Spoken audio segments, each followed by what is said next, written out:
Ito mga kabaka, alas 8 na ng gabi at makikita niyo itong ating mga baka. Talagang nagpapahinga na rin sila. Busog na busog itong mga ito. Pati itong mga bisiro talagang sarap na ng kanilang higa. Maging doon sa kulungan doon sa kabila, wala kang makikita nag-iingay. So ibig sabihin nun ay maayos yung kanilang naging maghapon. Paglaro, meron lang mga ibang mga nakatayo, lalong-lalo na itong mga buntis ay nakatayo, yung mga iba. Tapos yung mga iba namang may mga inaalaga ang mga bisiro na pinapadede, maya magdididi yan. Yung oras yan, alam nila kung anong oras nila padididihin yung kanilang mga anak. So ito mga kabaka, yung ating ginagawa ngayong gabi, January 24, ito yung bagong panganak. Yan kung makatingin kala mo talagang papatayin tayo. Talagang matapang yan ngayon. Kasi bagong panganak siya, ayaw magpalapit yan. Maya-maya pag mga alas 10 ng gabi, padididihin na namin yung anak niya. So itatali yan. Kailangan makuha ng bata yung colostrum sa dede ng nanay. Ang colostrum ay importante yun. Ayun mga kabaka. At pwede na natin silang pagpahingayin naman itong ating mga alaga ngayon. Pero meron pa kami mga inaabangan dito na mga buntis.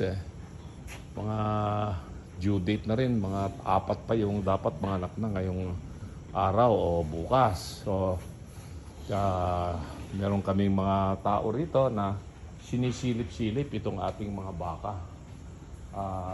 Hindi nila pinapabayaan ito. Pwede na natin patay itong ilaw nito, Mito, no?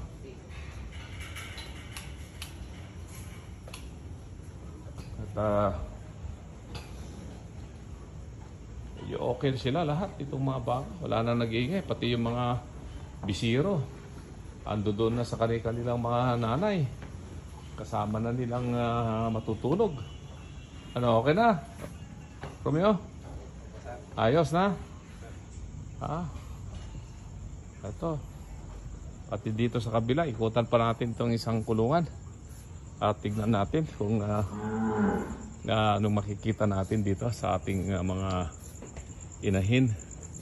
Ayan. Importante kasi itong mga may inaalaga, pareho rin dito sa kulungan na ito. Kikita nyo hanggang doon sa dulo. Satisfied meron pa rin mga ilang inahin, kaya itong mga pinakawalan natin, itong mga medyo payat na mga inahin, pinapakawalan natin yan kasi nga malakas magdede yung mga anak.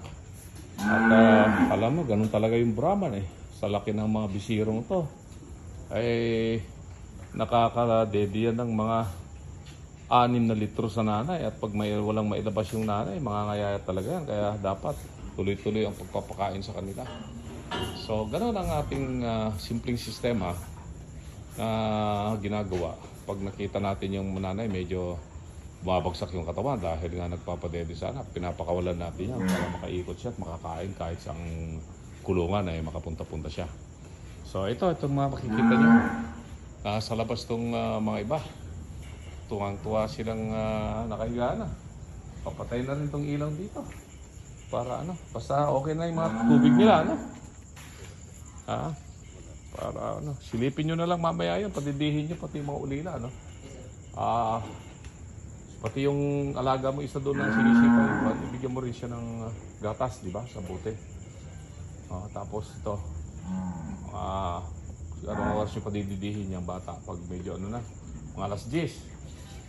Padidihin nyo yung bata para makuha na yung colostrum, Ito ang ating ginagawa. Alas 8 pasado na ng gabi. Ito yung isang Brahman to. Ang pangalan nitong bakang ito ay si Star. Kita nyo naman itong kanyang noo, may star nga. Ito ay nagpapadede rin ng anak ito. Malaki na rin yung anak nito pero nasampahan na rin to. Di ba, Star? Laki-laki mo, My God. Okay pa naman yung katawan niya. Nasampahan na rin to. Mahigit ng 2 buwan siguro yung dinadala niyan. no, nabuntis, di ba?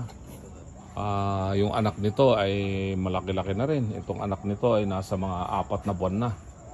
Yung anak nito at nagdedede pa rin sa kanya. So ito si Star. Yan. Ganon ang sistema natin. So ito yung Wagyu. May anak na itong Wagyu ko dito. Ayan. Oh. Ito nakatayo rin itong Wagyu. Itong anak niya. Mistisa. Itong anak niyang Brahman din. Ito. Mga inahin pa rin dito. Ito malapit na rin maglandi itong mga bakang to. Lahat ito mga inahin. Mga anak nito mahigit ng 1 buwan. Kaya ano na rin natin to. Sa mga susunod na araw ay paano na namin sa bulugan to para mabuntis ulit sila. Yan. Yan. Kita nyo itong mga baka natin. Dito sila. Ito isang dumalaga to. Oo. Siguro itong dumalagang ito mga 1 taon na rin to. Mahigit 1 taon. Yan.